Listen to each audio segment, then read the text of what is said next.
Hey team, it's been a while. This video I'm gonna jump right into sculpting the Destroyer Pig for Relic Blade Storms of Kharaa. You can follow along. I'm gonna do a quick voiceover through a sped up time lapse. You can dive into some more specific tutorial style videos later if you're interested, but for now let's just blast through my workflow and get started.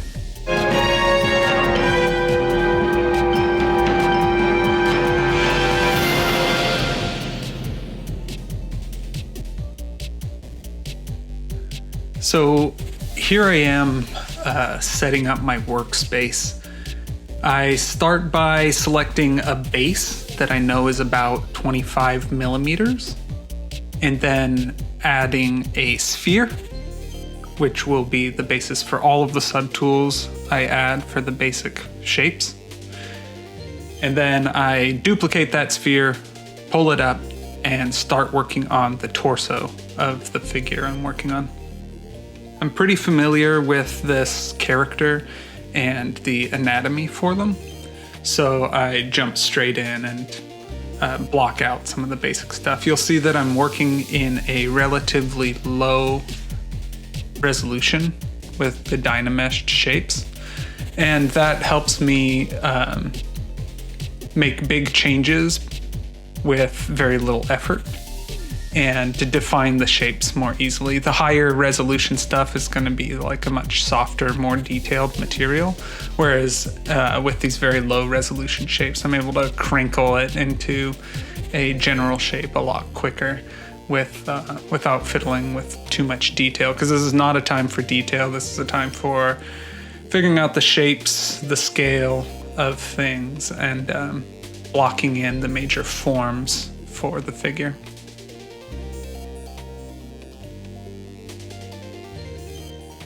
This is a Battle Pig character for Relic Blade, and so he's got, peculiar anatomy. It makes it a lot easier when you're working on something like this that's a monster or a mutant, because the specifics of how they fit together and everything is open to interpretation.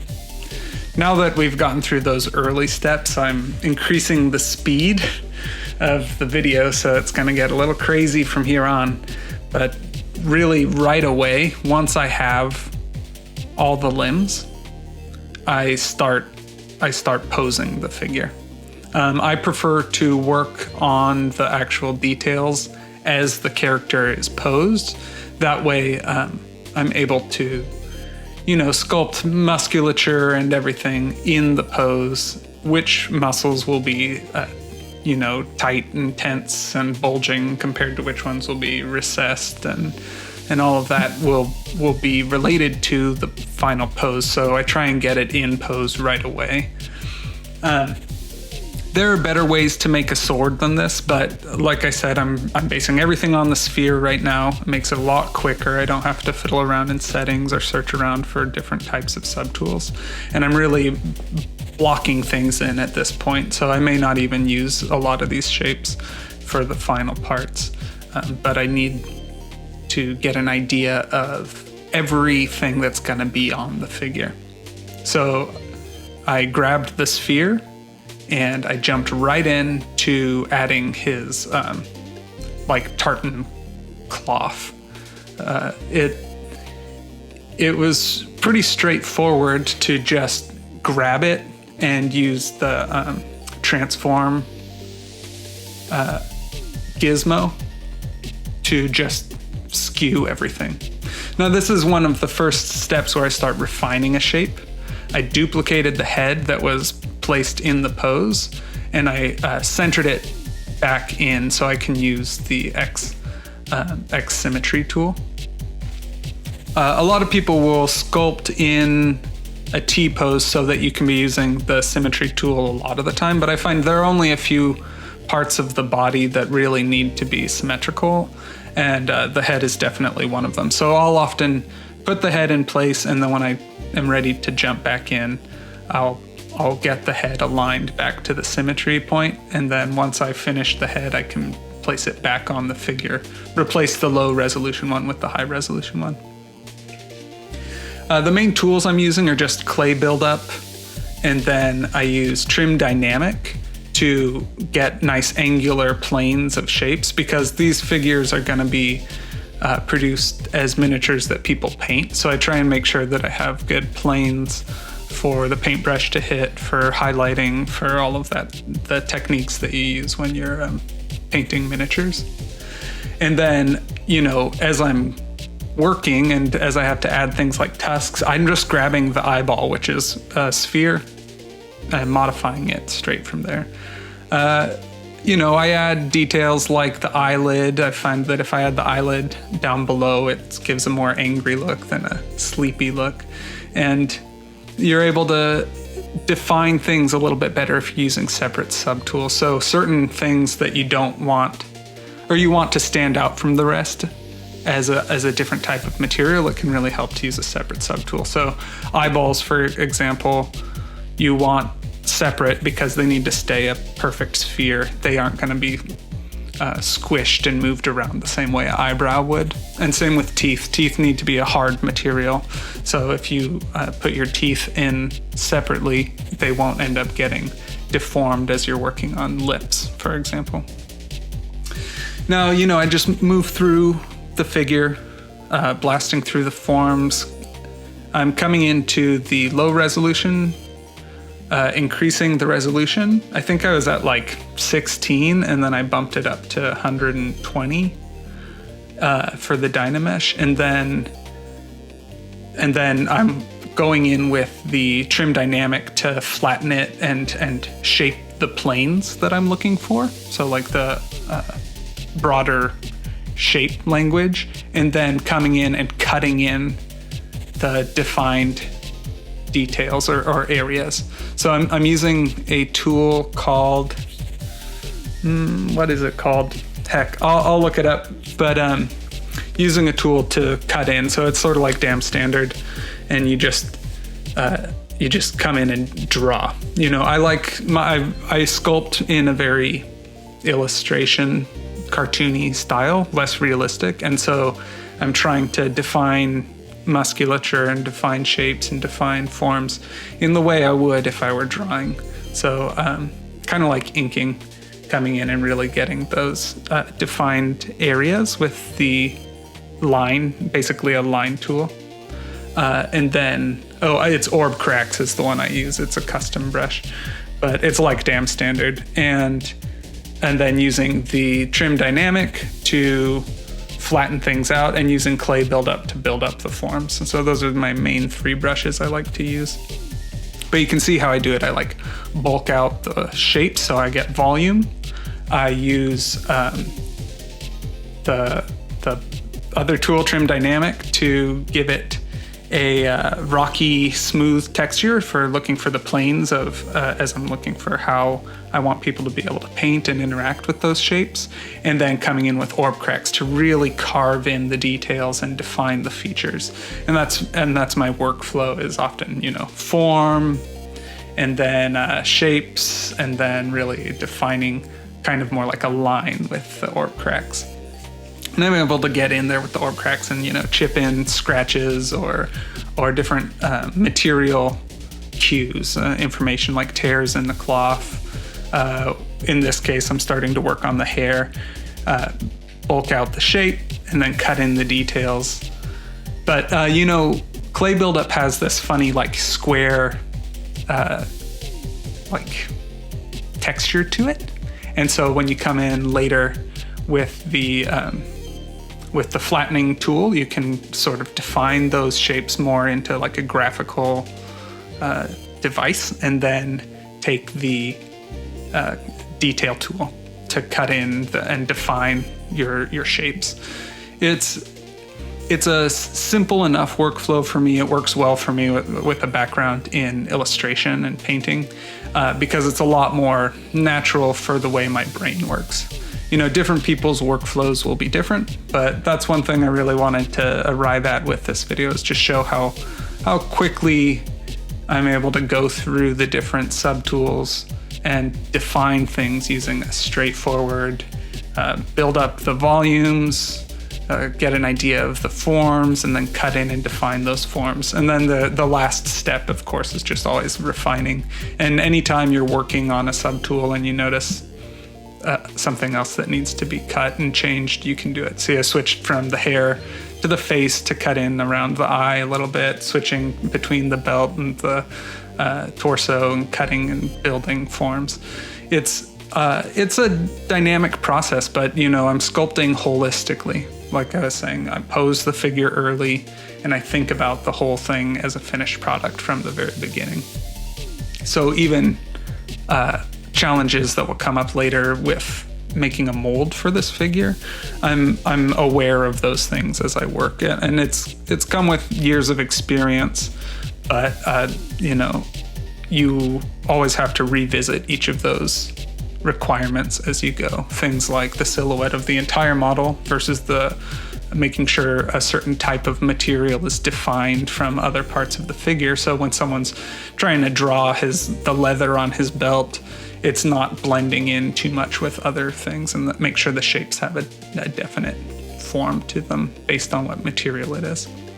So coming in with the cloth, it's still got that like strong graphical look, which I wanted this guy to be very strong and craggy, like as if he were carved out of stone. So even the cloth has like a big graphic style to it. I'm diving in here to create the belt, and remember I just started with a sphere to make this like weightlifter belt that he's got for quote-unquote armor. And I'm refining the shape. I duplicated it, squeezed it, and expanded it out, and then got in and started defining exactly where the armor plates are. And I'm using a little bit of masking and the Gizmo 3D to just move stuff around, change the shape from X to Y or whatever. And then using those same tools, trim dynamic, clay buildup, and defining it. This is a little more refined where I'm thinking about the material. I wanted the metal parts to have a hammered look. So I switched my alpha from the normal clay buildup square to a like soft circle, so that I can use that alpha to, add dents all throughout the metal patchwork. And then coming in and he's got like cloth padding as the basis for his belt. So I try and switch between making sure the cloth and the metal have different, material. So it reads like a different material, even though everything's just made out of Z spheres, Working through, I just am refining each part as I go. If I make this foot, for example, and I take the time to refine that foot or this calf. I'm not sure if I do it in this video, but taking the time to refine this calf and get the musculature and tendons all there, I'm just going to duplicate it and move it to the other side, the clean version, and then delete the low res version. So yeah, you see I did that. I made a more refined detail, duplicated it, mirrored it on the x-axis, and then once it's in place, remember I was talking about how muscles will be, stretching or tensed up in different ways. So I'm still doing individual sculpture on the different muscle groups and everything so that they agree with the pose. But I'm saving some time by just having that like placeholder, low res placeholder that I replace with a more detailed piece. And that's like a little time saving thing that I've developed in my workflow. Another important part, I just went into the cloth and gave it more of a wave to it.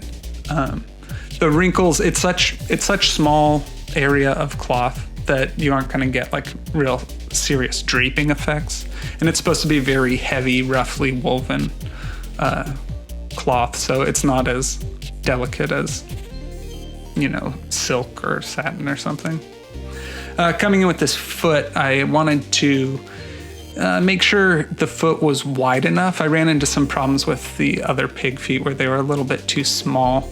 So I'm trying to make sure his toenails and everything are kind of more blocky cubes that will settle into the base of for the figure to stand on a little bit more. It's always a matter of being very familiar with the design, and then also being familiar with the demands of the final materials. So, this guy's going to be cast for a slotted base with a tab, so I don't really need that much contact between the figure and the ground. But I would like to be able to work from this core sculpt again in the future, and use these subtools that are broken down kind of like an action figure to be able to repose and rework from there. So I'm trying to make sure that this guy is very detailed and usable.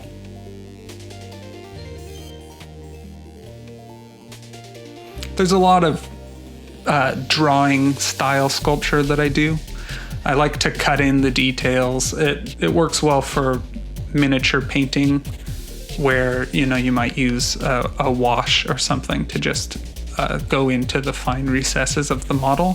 So trying to keep a level of volume and realism as I'm doing that line work, but also making sure the lines are cut deep enough that they'll actually pick up the paint when people are working on the figure.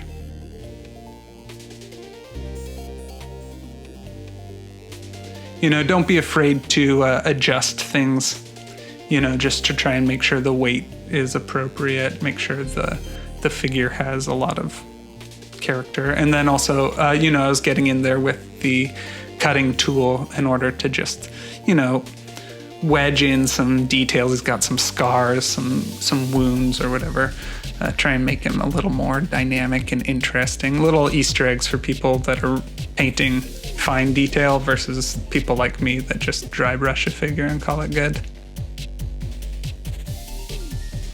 This character is pretty light on equipment and on clothing, so these wristbands kind of are an interesting enough way to break up the materials, going straight from just craggy muscles to make sure I have some leather straps that you'll be able to paint and have a little more visual detail or interest in the way it's made. It also is nice for me to have something at the wrist, so that I can, work on the transition between body parts and have something interesting to look at rather than just going straight into the hand. These characters in particular are very loose fantasy barbarian style. I don't, there's very little like historical realism or anything I'm going for with this guy. He's a Ninja Turtle style mutant badass, and that's like really the message I want to send home. So funny wristbands fit right in there.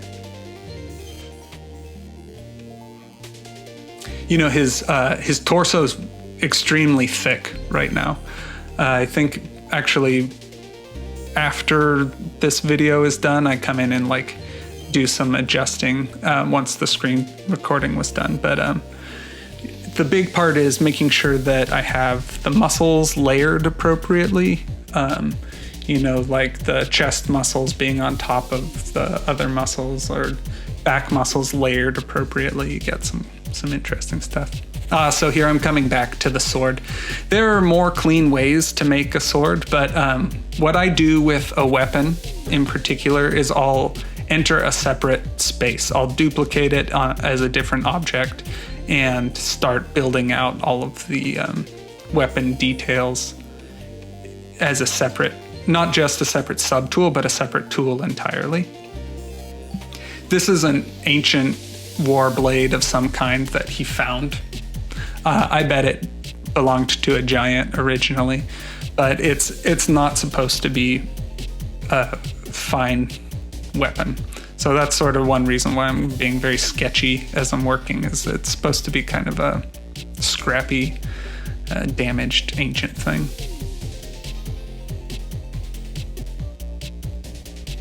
I'm using a lot of X symmetry and deformation tools in order to create this weapon, each of the subtools. There aren't too many tools on this. If you were working on a sci-fi gun, you might end up with a lot more tools. But I'd encourage simplicity is gonna be good. As people are painting figures, if you're sculpting for miniature, it's different than the level of realism you'd want in a different type of project. And you really want to be catching those grand, important details more than the finest stuff.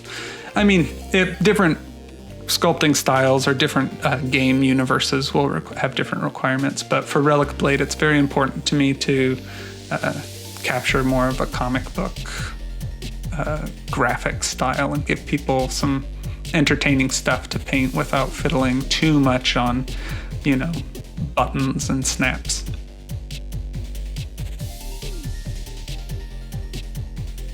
As I'm doing again the same shape language for metal, where I'm adding those like hammered dents and scratches. It's a little bit on the like cartoony side with those graphic scratches, but it's cool. One thing I've gotten in the habit of is sculpting hands from scratch. I used to fiddle around with fingers and different subtools for different fingers and trying to pose them and everything, but I find that coming into the hand as it is supposed to be posed ends up at a much nicer finished product. It definitely takes a little bit more understanding of anatomy and understanding of hand structures, but it's very rewarding to just come in and sculpt a hand from scratch, because you're able to really get the tension, the placement of the fingers right from the very beginning. Like in this, you can see his pinky claw hoof wraps around the bottom of the pommel, and that's just the type of detail that would take a little bit more fiddling if I was trying to do separate tools for separate fingers, and then I'd have to move it all around. Instead, since I'm doing it all at once, I'm able to work more quickly and save myself some headache by just like really being intentional from the very beginning rather than giving myself a lot of allowance for mistakes. Does that make sense? When you're drawing and you're just like really doing super sketchy work versus just going in and being like, this line is the finished line. So that's one thing I've been pushing myself to do with hands more and more, is just be like, no more crutches, just sculpt a hand. Plus, again, like I was saying, this guy's a big old mutant, so there's a lot of forgiveness. And it's a lot easier to fit 3 fingers on a 28mm model than having to get lady fingers nicely defined in one go.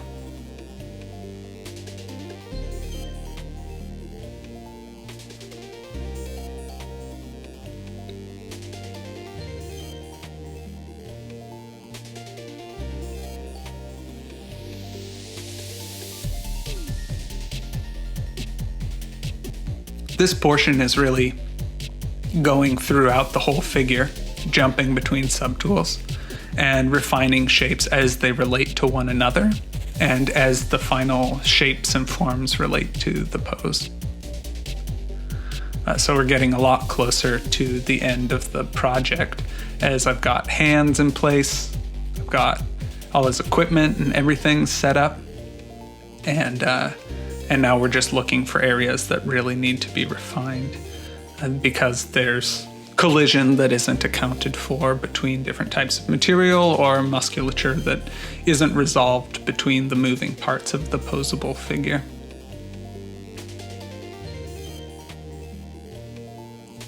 Very nice. Look at that guy.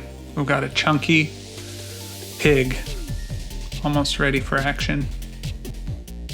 I'm coming in making the eyes a little bit more defined. That'll be a lot more fun to paint if you can just like get at those details.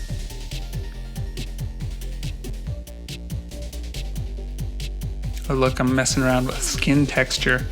Can you imagine I normally don't do that kind of thing, but it seems like with this sculpt it seemed important.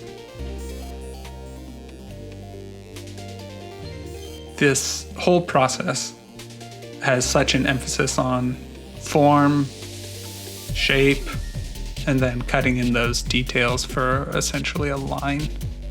That's a lot of my process to get the finished product looking very dynamic and intentional.